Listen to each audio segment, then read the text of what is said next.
Ladies and gentlemen, Season 5 is almost upon us, the Season of the Forge.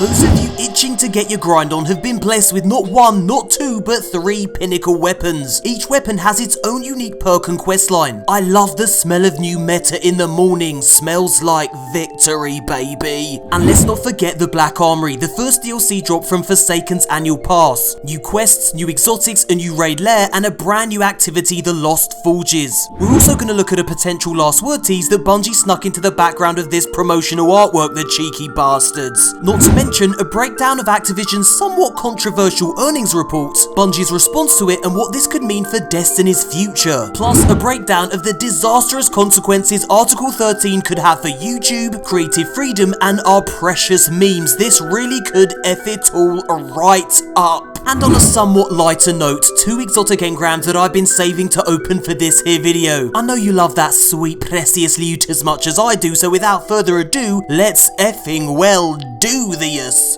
So then, Destiny 2's free seasonal update, Season of the Forge, kicks off November 27th. As soon as this date rolls around, you can grind for 3 brand new pinnacle weapons. Now let's start with this new Vanguard weapon. It's called Loaded Question, a high impact fusion rifle that sits in your special slot. Its unique perk, Reservoir Burst, is active when your weapon is fully loaded. It means that your next shot deals additional damage and causes enemies to explode when killed. Now that's a spicy opening shot right there. Interested? Well, pick up the quest from Zavala and complete these steps. Get 500 fusion rifle kills in any strike or nightfall, 1000 arc kills in any strike or nightfall, and complete 40 strikes or nightfalls. Now it's worth noting that you can earn progress for all these quest steps at the same time. So what I'm gonna do is equip main ingredient, an arc fusion rifle, Thunderlord, an arc death machine, pop on my Arc Strider's Wave, the current subclass, boot up the Vanguard Strike playlist, and grind until my eyes bleed. Now this loadout means I'm hitting all 3 quest steps simultaneously. Leave your preferred loadouts for this quest below. Once completed, head back to Zavala to receive a fully masterworked Loaded Question. Tasty. Next up, we have the Gambit pinnacle weapon Breakneck, a kinetic auto rifle with a dirty little perk called Onslaught. This weapon's rate of fire increases as you stack Rampage. So not only are you increasing damage output with each kill, you're also pumping out bullets like Rambo on crack. Never before has a perk been so aptly named, Onslaught. I'm hoping this perk combo is as filthy as it sounds. I've yet to find a Forsaken auto rifle that I actually like. Let's see if Breakneck changes that. Now to kick off this quest, visit the Drifter and complete these steps. Get 500 auto rifle kills, 100 auto rifle multi-kills, defeat 150 challenging enemies, and complete 40 Gambit matches. Again, it's worth noting that you can earn progress for all these quest steps at the same time, so equip your favourite auto rifle and go grind the hell out of Gambit. Next up, we have this curious little beast, the Mountaintop, a grenade launcher that fits in your kinetic slot. Its unique perk is Micro Missile. This weapon fires its projectiles in a straight line with a massively increased projectile speed. And get this, the projectiles instantly detonate upon impact instead of bouncing off surfaces like a traditional grenade launcher. Now, I don't know about you guys, but this sounds more like a lightweight rocket launcher rather than a grenade launcher, which is actually pretty crazy considering it sits in your kinetic slot. It also has a sticky grenade option if you fancy mixing things up. Unsurprisingly, the grind for this thing is pretty damn intense. Here's what you need to do. Step 1, in the competitive Crucible playlist, reach Glory Rank Brave within a season. Oh god. Step 2, in the Crucible, earn grenade launcher final blows. You need to rack up 750 points. Then rapidly defeat groups of 2 or more opponents. You need 200 points. And then earn calculated trajectory medals. You need 100 points. Now to earn a calculated trajectory medal, you need to defeat 3 opponents with grenade launcher final blows in a single life. RIP my effing sanity. And finally, for step 3, you need to reach Glory Rank Fabled within a season. Now guys, pray for your boy MoreConsole, because I'm actually gonna go for this damn thing, and in the process of doing so, I think I'm gonna lose a little bit of my soul. So yeah, that should be fun. Now guys, are you gonna go for this weapon? Leave a comment below and let your boy know. Now it's worth noting that you can complete the quest steps that involve racking up points in either the quick play or competitive playlists. If you choose to grind out these steps in competitive, you will receive bonus points. For example, a grenade launcher kill in quick play will get you 3 points. In competitive, you'll get 10 points. So if we do some quick maths, you'll need 250 grenade launcher kills in quick play and 75 grenade launcher kills in competitive. Next up, a subtle detail in this promotional artwork seems to confirm the return of Last Word. Now if we zoom in on this Guardian, we can see the distinctive way he's firing this hand cannon, an animation unique to Last Word. Plus, you know, a reliable leaker popped up on Reddit and said this exotic is indeed returning, so we can be fairly certain that Last Word is back on the menu. Next up, Activision's latest latest earnings report, which gave a very interesting glimpse into Destiny's future. It even prompted a response from Bungie. So then, in this report, Activision reveals that Forsaken, despite its critical acclaim and strong player engagement from those who actually purchased it, did not meet the publisher's commercial expectations. Here's exactly what was said by an Activision executive. There's still work to do to fully re-engage the core Destiny fanbase. I guess I'd start by reiterating that Forsaken is a high-quality expansion of content into the universe. Honestly, it's the highest quality content we've seen in the franchise to date. It really came out of Activision and Bungie working together to address community concerns post-Destiny 2. Talking to players, we knew it came from users really doing a fundamental review of how to offer a deeper endgame, greater powers and greater rewards, and engage players who seem to be really enjoying the content. In particular, it was very well received by both reviewers and by the community, and has ongoing deepening engagement by those who are playing it. We have not yet seen the full core re-engage in Destiny, which has led to the underperformance against our expectations to date. Some players we think are still in wait and see mode. So when you're in, you're deeply engaged. If you're not, we're hoping now is the time to work to bring players back in and to win them back. So yeah, although Activision acknowledges that Forsaken is a huge step in the right direction, it simply didn't meet their commercial expectations, didn't win back the amount of players they were hoping for, didn't achieve the desired sales. So what is Activision's game plan going forward? Well, here's where things get a little bit sticky. Here's what Activision said. Some of our other franchises like Destiny are not performing as well as we'd like, and we're working to accelerate the pace of live operations innovation and improve the speed with which we release new content to keep our players engaged and to provide new opportunities for monetization. So yeah, let me just break that down. More innovation, nice. More content more often, nice. New opportunities for monetization, unsurprisingly not so well received. Players want a deep, engaging gameplay experience that rewards their grind, not more content locked behind paywalls. So then, how did Bungie respond to this? Well, the game's director Luke Smith tweeted this: "We are not disappointed with Forsaken. We set out to build a game that Destiny players would love, and at Bungie, we love it too. Building Destiny for players who love it is and will remain our focus going forward." So there you go. If Bungie continues to build upon the success of Forsaken to forge an ever deeper gameplay experience, we could be in for some of Bungie's best ever work. And this seems to be where we're heading. A leak from a reliable source said that Destiny 3 will be a truly hardcore experience, pushing the RPG side of the game. Here's a direct quote from the leaker: "They are going balls out with the RPG stuff." So yeah, I just hope that any additional monetization won't compromise the studio's vision for Destiny. As ever, time will tell. And now for something completely different. We're going to talk about something you may have heard about, Article 13, which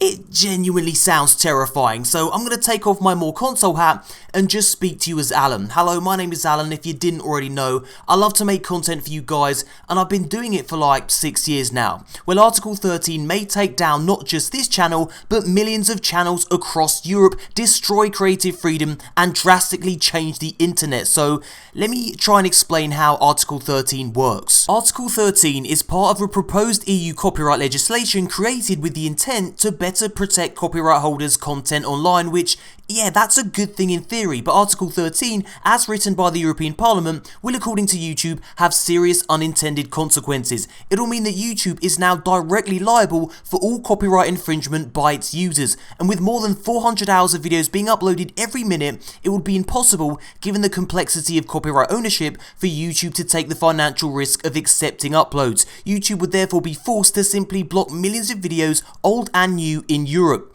Videos that in the past were seen as transformative and fair use would simply be blocked. Say goodbye to educational videos, music videos, fan music covers, mashups, parodies, meme reviews, even video game news videos like this one, all blocked. Unless you can prove that you own absolutely everything in your video, it's getting blocked. And even if you're not in the European Union, YouTube and other platforms are likely to block your videos to users in the European Union if there's a partial copyright infringement. In short, we all lose out, content creators and viewers alike. Now, I think we can all agree that wholesale piracy is a bad thing and copyright holders should absolutely be protected from this. YouTube's current content ID system allows copyright holders to identify their content and then decide what they want to do with it. Block it, monetize it, leave it be. This ID system, although not perfect, has paid out over 2.5 billion euros to copyright holders. Article 13, as it's currently written, wouldn't help YouTube's content ID tool to keep content on this platform. It's still gonna get blocked. So what can we do about this? Well, on the 12th of September, the European Parliament voted to move forward with Article 13. However, Article 13 is not yet a law. It's still being drafted, and so we still have time to let our voices be heard. The European policymakers involved in negotiating Article 13 need to hear what we have to say about this crazy bullshit. Now, I've linked a petition opposing Article 13 in its current form in the description box below,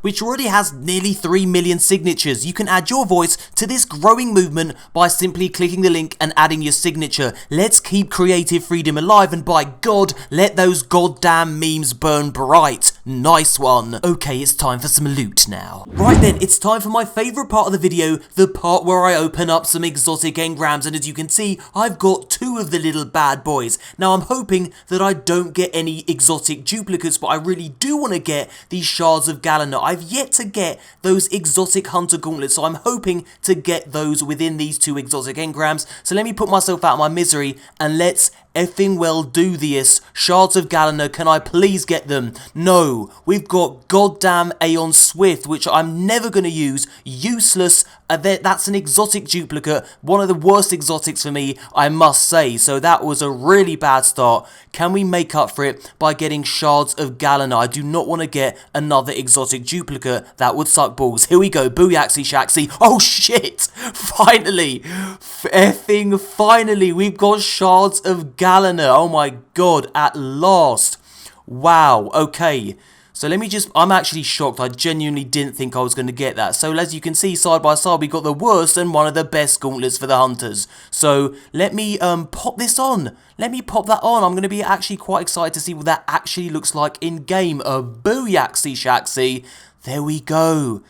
Tasty. Very tasty indeed. Now, why am I so excited to get these? Well, the reason is because of this perk. Hits and kills with Blade Barrage will return super energy after the super ends. Yes, effing please. Let's have a little look at the perks. We've got Fusion Rifle Loader. We've got Momentum Transfer. We've got Enhanced Shotgun Loader. Yes, I'll be popping that on. We've also got Rocket Launcher Scavenger. And we've got Heavy Ammo Finder. This is great. Really nice perks on this as well. I'll use either of these actually. Let me put it on a Heavy Ammo Finder for now. So there you go. We finally got these shards of Galena. I really do like the look of these things as well. Let me have another quick little look at that.